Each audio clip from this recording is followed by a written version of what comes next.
જય માતાજી મિત્રો, તો અમારા બ્રિજેશભાઈ અત્યારે જો કેલિબ્રેશન કરે છે. હવે આપણો મશીન છે XC145 KLC ડિલિવરી માટે રેડી છે. જો આ એન્જિન અવાજ સાંભળો, ક્યુમિન્સનું એન્જિન છે. આ આપણું એસીનું ફિલ્ટર આવે અહીંયા, આ આપણી ચેન છે અને આ અમારા બ્રિજેશભાઈ જો કેલિબ્રેશન કરે છે. એવરેજ હારી દે એટલે કોરી પ્લસ અહીંયા કેનો લોગો લાગ્યો છે, નીચે કોરી પ્લસ બહુ મસ્ત લાગે રહ્યું. XCMGનો લોગો અને 0.72નું આપણું જીપી બકેટ, 0.72 ક્યુબિક મીટરનું જીપી બકેટ છે. આમાં HD બકેટ તમે લગાડી શકો. આપણા કસ્ટમરને જીપી આપ્યું છે અત્યારે.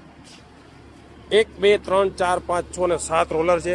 આપણું આઇડલર, અહીંયા આપણું ટ્રાવેલ મોટર અને નવું મોડલ છે. આ ત્રીજી ડિલિવરી છે આપણે. ત્રીજું મોડલ આપણે કસ્ટમરને આપીને કેલિબ્રેશન ચાલુ છે. કેલિબ્રેશનથી શું થાય, તમારી મશીન એવરેજ સારી આપે ભાઈ.